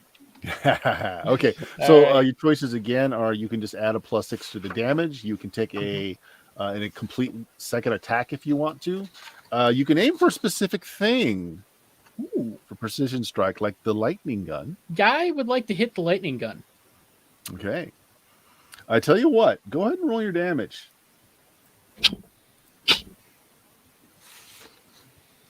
That is more than enough. Okay. Roll me 1d6. Okay.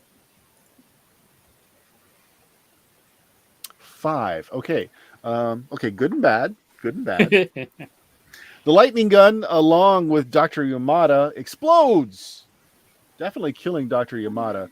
But there's also a shockwave that goes out 5 feet. He was excuse me, not 5 feet. 5, 1, 2, 3, 4, 5 hexes or squares. All right, so, yeah,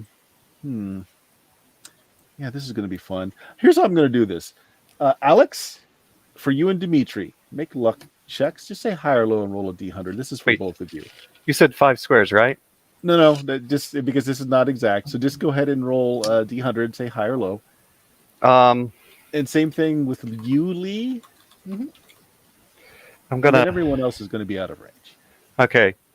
Gonna say low. Okay.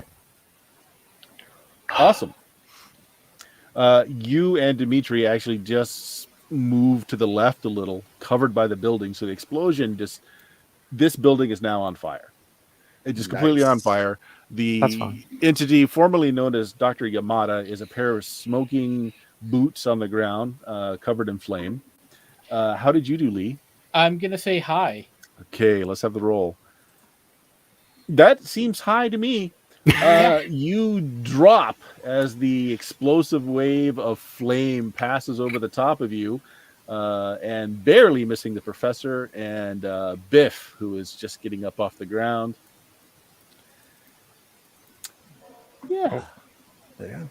Get the Yeah. searchlights. Biff, what do you want to do? Oh my gosh. You're I back up am with 8 hit points or lifeblood. back at it. I'm going to get the searchlights. Pull out my little military pistol. Shoot the searchlights. Okay.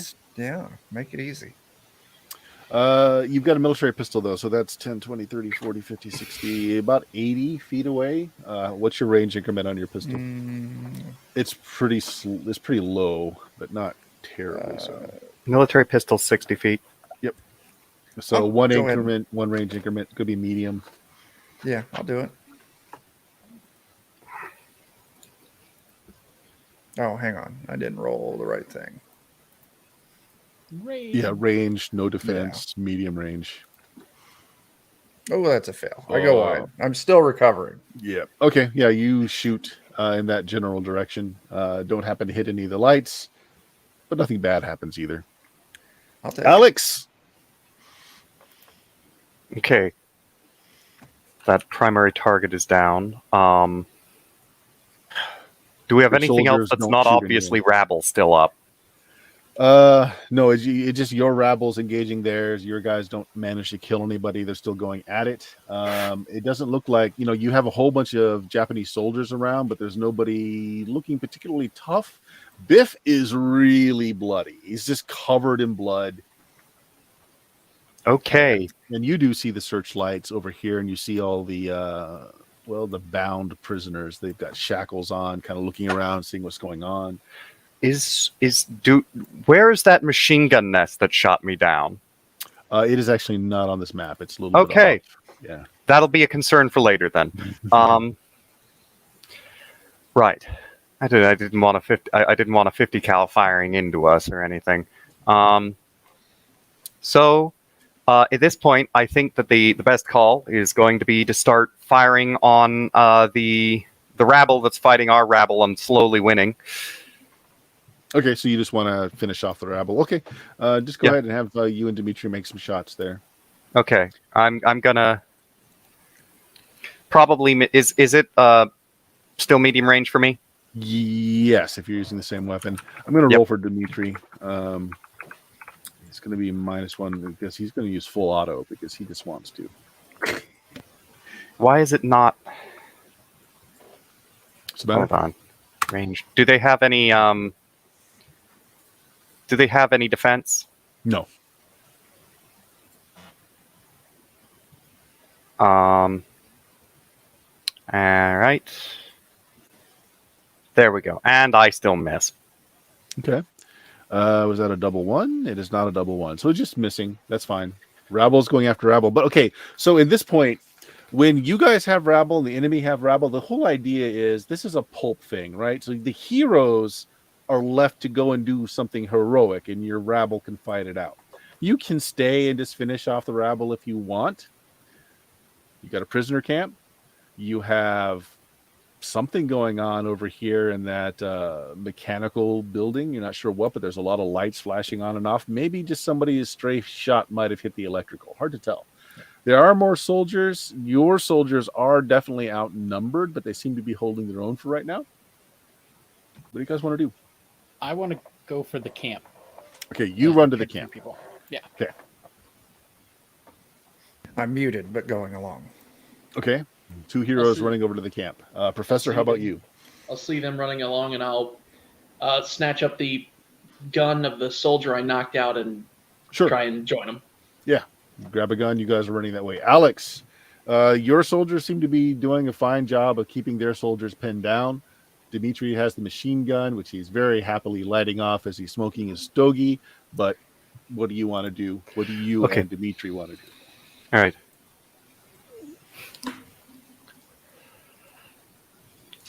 Sergeant Dmitry Verasov, you are in charge.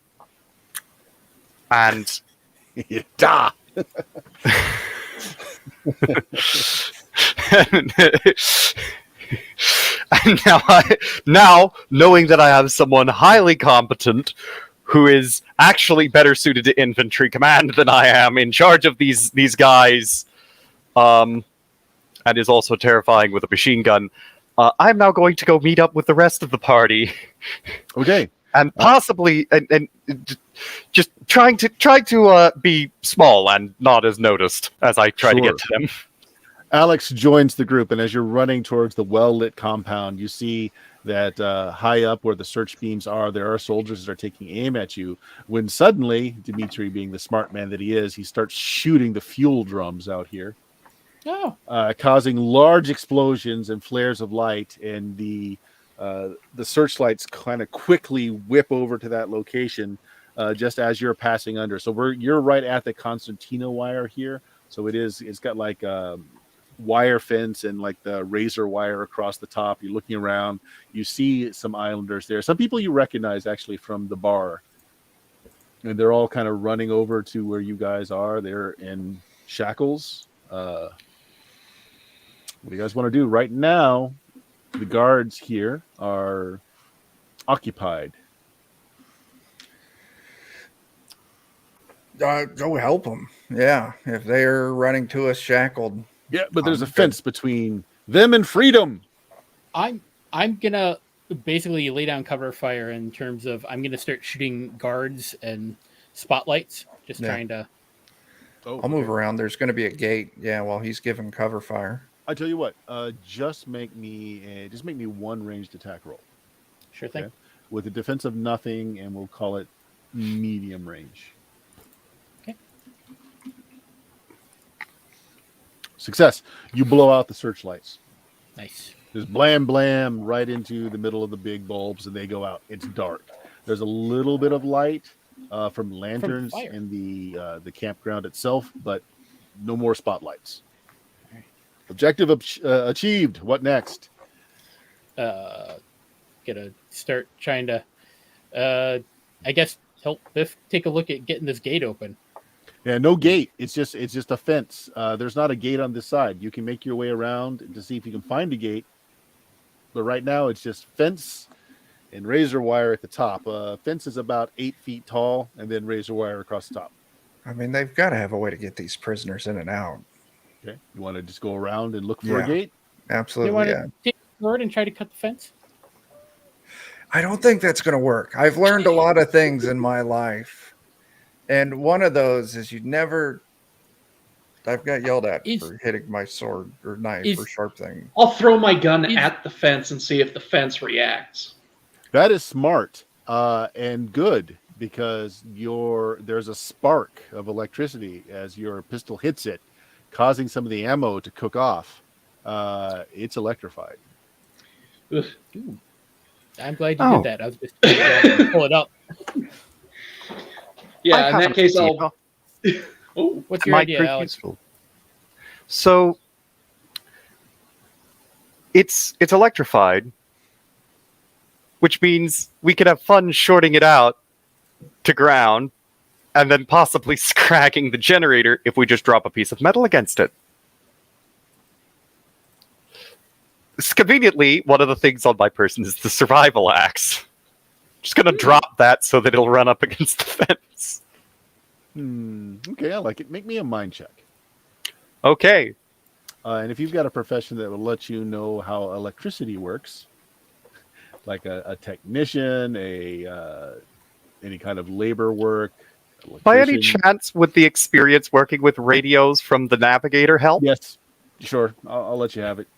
Just throw I that love, in I there. love this system. If I can argue things into being helpful, Yep, that's how it's meant to be.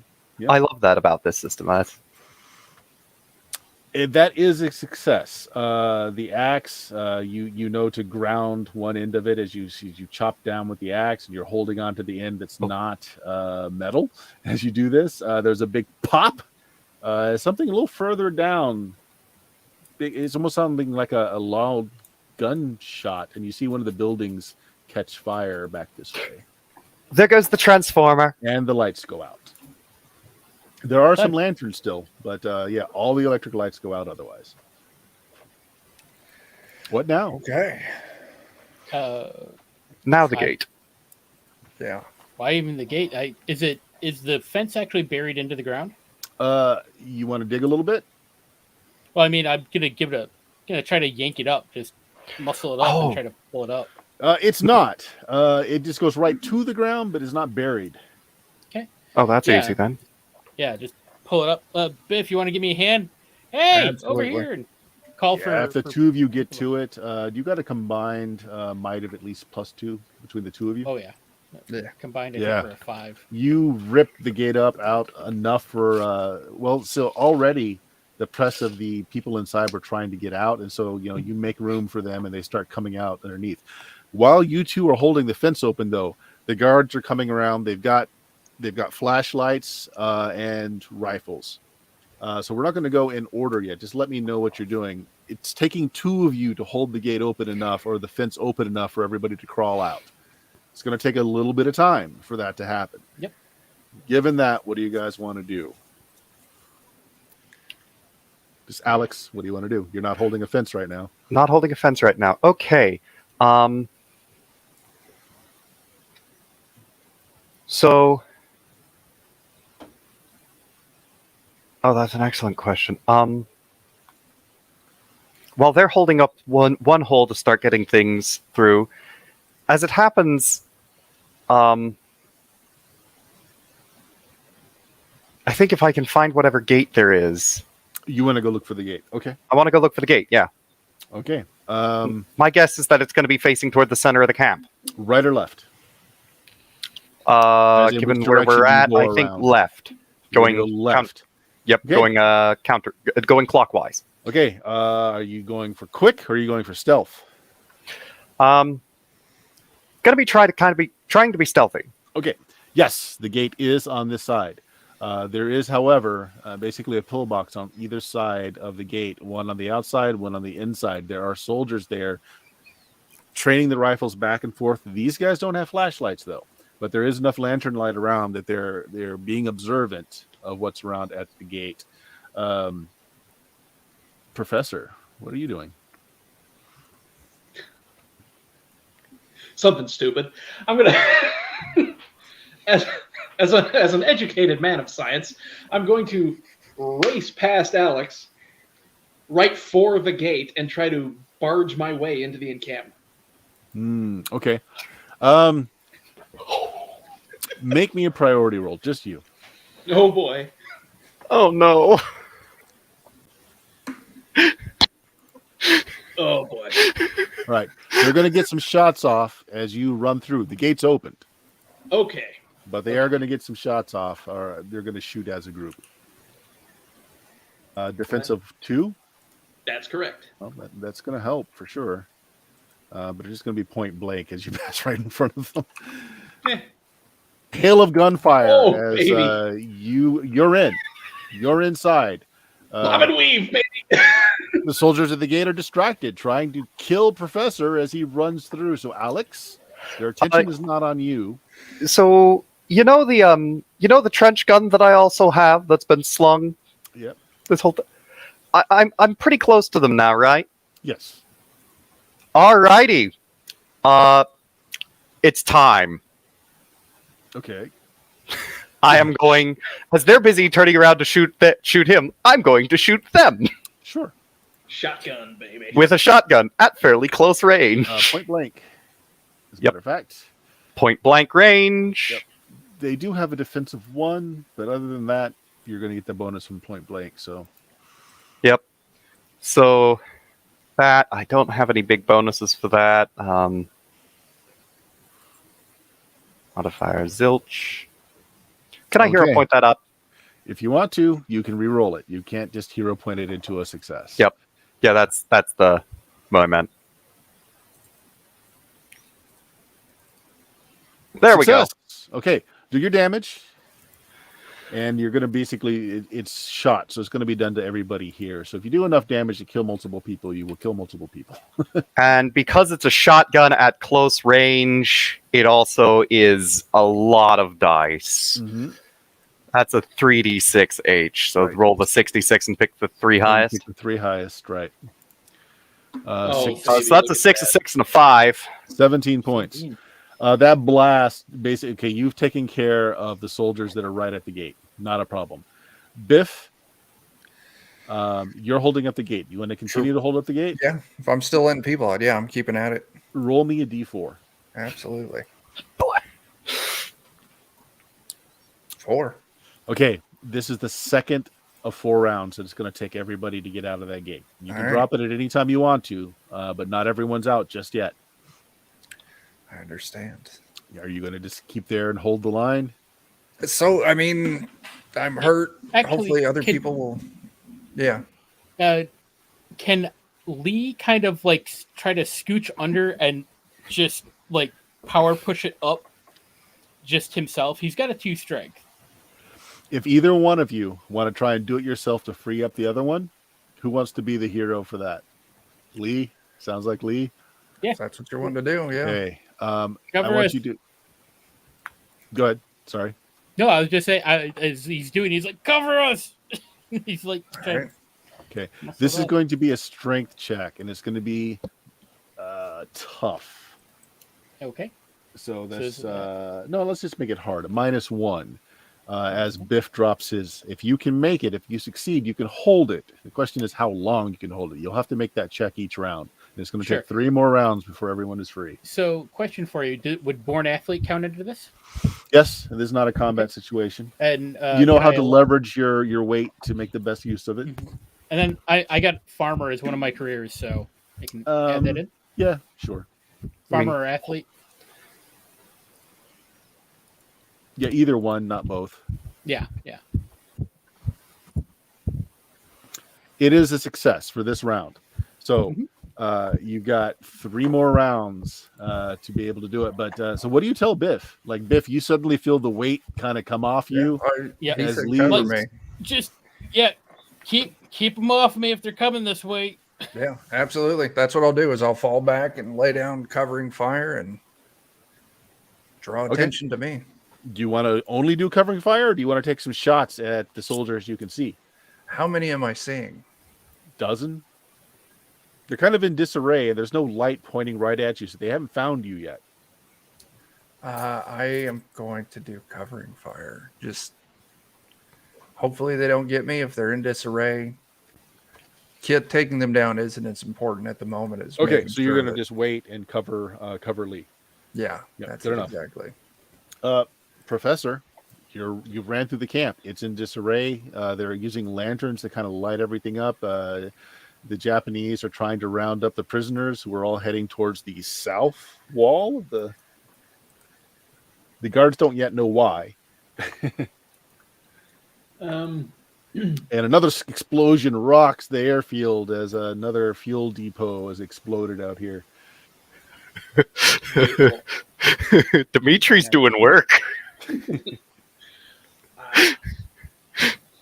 well, with the shotgun fire and exploding soldiers happening around me, I'll pull out my flashlight, made in Japan, at that, and I'll start examining their bodies to see if I can't find some keys. You find keys. Excellent. In that case, I'll shout out, "God save the king!" and start heading towards the wall with Okay. where the prisoners are getting You out. just shortened the amount of time they have to hold the gate by 1, so only 2 rounds need to go by. Nice. Alex, you've just taken care of all the guards at the gate. There are probably another half dozen, if not more, in the actual field itself. You see what the professor's doing. He's looted keys off one of the fallen guards and is going through and releasing prisoners' chains. Okay. At which point, Right. So, well, what range are we talking with these soldiers in the yard? Close. Close. Okay. Close with the pistol or close with the shotgun? Pistol. Okay. Yeah. So we're going to be firing because those are two very different numbers. If you want to use a shotgun in anything beyond close, you risk the possibility of hitting some of the prisoners. Yeah. So we're going to be using the pistol. Yeah. So fire one. Good. Close range. Any defense modifiers? 1. Okay. They know you're here now. Well, That's a blam. success. Okay, go ahead and roll damage. Which is going to be my Webley. Okay. Yeah, you shoot one of the guards down. They hear the fire though, so you're kind of attracting attention to yourself as the guards kind of now know where to kind of point their lights at Okay. as this is going on. Is there any chance I can now dive for one of those pillboxes? Inside one? Sure. Yeah. Yeah. Get it. Oh shit. You do that. Yeah. Charlie so, horse. Sorry. Next round. The prisoners are coming out faster now. Their leg irons have been removed by the professor. They're coming out faster. You just have to hold for one more round. Dimitri, or no, excuse me, not Dimitri. Alex. They're gonna shoot at me? No. Make me a mind check. And if you have soldier, you can add it. If not, nothing else. Does my experience as a military aviator help? No. Okay. And does observant help? Yes. Okay. Wait, that's appeal, not mind. Wrong button. Right button. Okay. Success. You hear the sound of shattering glass, like someone just tapped on the glass outside of the booth, and you hear something metal hit the floor and roll. Oh, shit! They've just dropped a grenade into that pillbox. I want to be outside of the pillbox now! It's a bit late. Give me a priority roll. Oh, no. Oh, God. Without the mind check, it just would go off. I'm giving you a priority roll instead, which you succeed. Thank you. So you act before the explosion goes off as you leap out of the pillbox.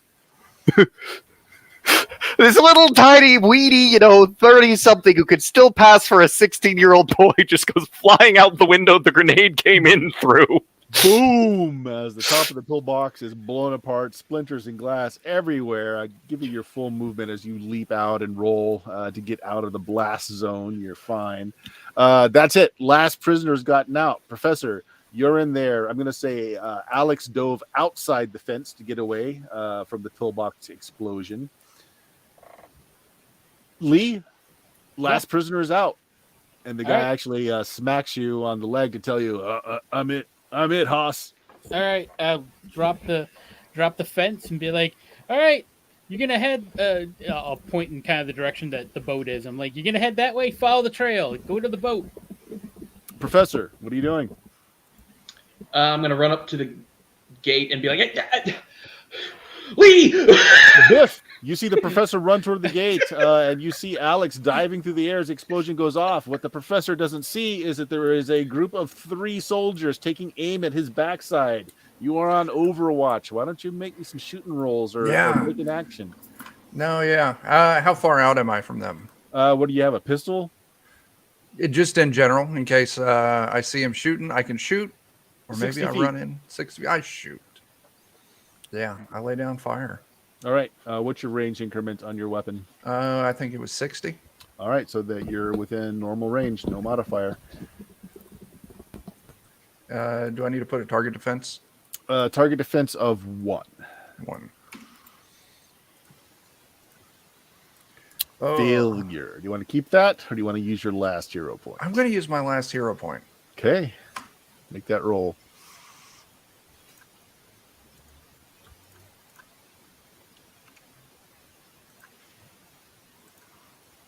Oh, Another 7. Failure. Yeah. Okay.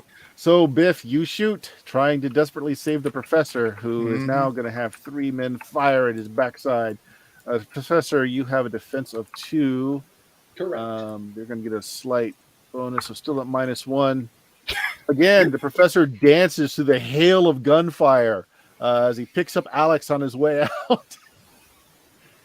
It's not hard Everyone's to out of pick the up complex. Alex. Everyone's Alex out of might weigh 80 pounds soaking wet. Everyone's out of the compound. They're running towards the jungle here. Dimitri now has like the belt-fed light machine gun where he's just shooting buildings and hitting gas tanks and fuel tanks. Lit cigar down to the last inch. You still have 2 of your soldiers firing away, but they are clearing a path for you. Okay. Okay. Now, what I'd like everybody to do, as you hurl down the path, trying to get to, I guess, to the water, to your boat. Mm-hmm. Yeah. Everybody either make me an agility or strength check. Strength is like you're just going balls out, running as fast as you can. Agility is you're doing the parkour where you're leaping over jungle, and trying to weave in and out between the trees, sort of thing. Either one will do.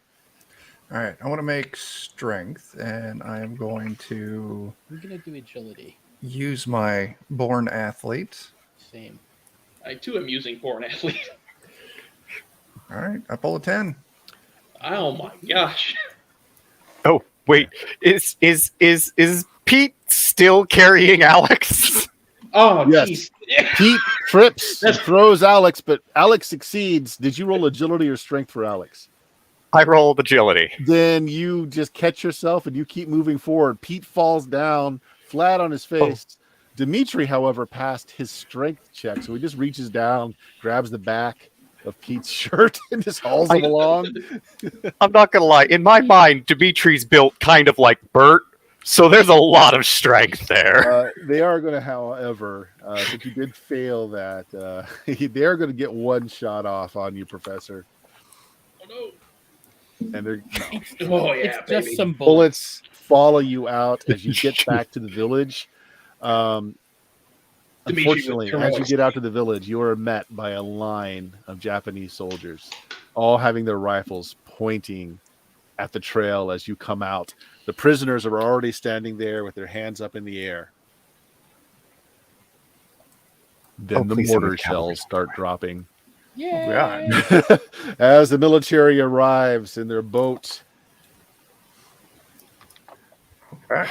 gunfire good. starts, and somebody on the bullhorn tells Japanese to surrender or be cut down to the last man. They surrender. Okay. There we go. There we go. Rescued prisoners. Nobody died much. Biff's looking a little pale as he lost some blood. But otherwise, you return home as big damn heroes. Nice. Yay. Rescued all the missing people from the village, having taken out this Japanese depot, which is going to take them a while to figure out because, again, this is kind of like international waters. They haven't really committed a crime per se. They're going to Slavery's hang the criminal. they're gonna hang the slavery charges on them, perhaps, and there's going to be some questions. There's going to be a lot of questions. And now the Australian government has those experimental planes. And the Australian government will come in and check out all the experimental planes that are going on and those interesting rocket engines. So, Australians on the moon. That's the next module. exactly. So another would love weekend that. passes on the sleepy little island of Gamboa Station. And of course, Alex, having lost all faith in the local military, has probably arranged with the Dimitri to like hide that machine gun somewhere on the P2Y, Yeah. and I has got lost. detached the machine gun from the PT boat, hidden it elsewhere in the P2Y, hidden it in a waterproof box at the bottom of the bay next to the parts. Yeah, that gun got lost. Don't know. Don't know. Terrible thing. Yeah. Mm-hmm. Yeah. Probably gotta make a little quiet trip back to the island in the middle of the night. Find the machine gun that shot him down. Secure that. Hide it somewhere else. Yeah.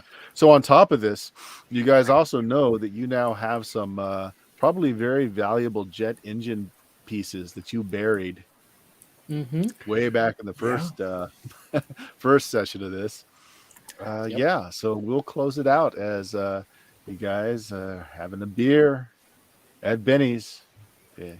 Another weekend on the never not exciting island of Gamboa Station. You fade off. You know, Lee, if this breaks out into a fight, I think we should interrupt this one. And it's I suppose. and Alex is looking over at just the others. It's like, I might still have some contacts in in His Majesty's Navy. I think that we'd better give the pots to them rather than the local base commander. I think that's the wrong answer. I think we need to sell those. To the Australians. Two. I mean, they're going to Because- need parts for those new planes. That's right.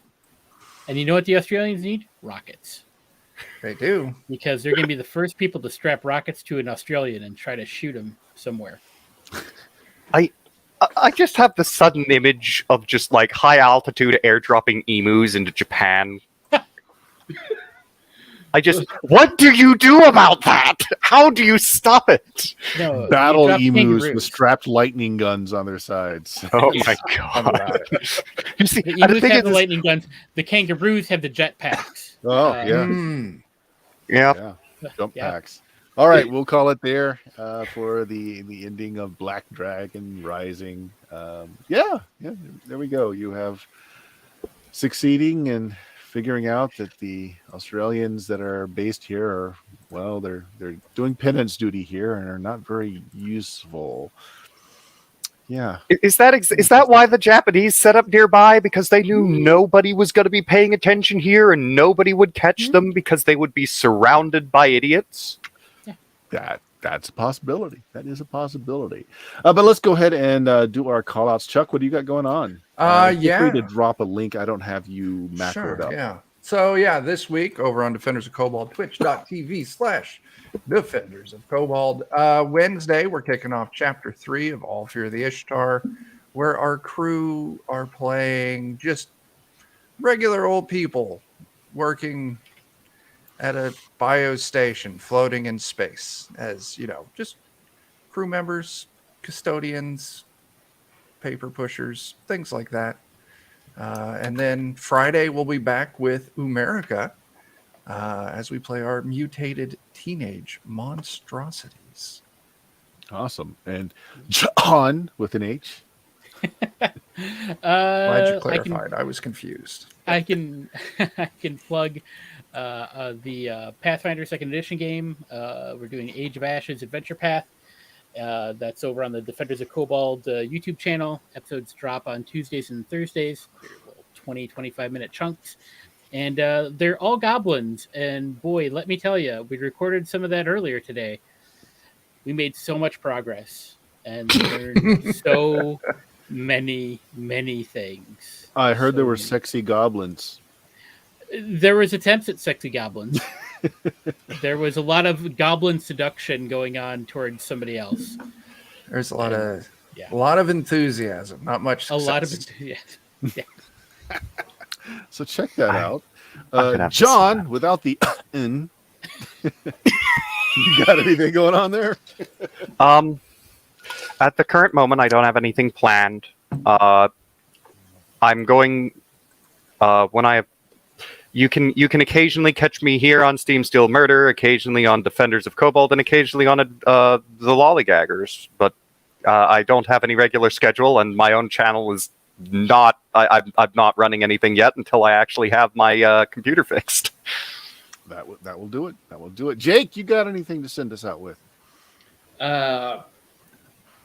Steam, Steel, and Murder, Lollygaggers, Defenders of Cobalt, all sorts of goodness. Oh, those places, right? Yeah. Well, find more of my stuff at BlueMagic, BlueMagik.com. We've got 14 years worth of podcasting goodness on there, as well as all the other social links to find us on YouTube, etc. So, thanks a lot, guys. Thanks for the playtesting. Say goodbye to everyone. Bye. Bye, everybody. Bye.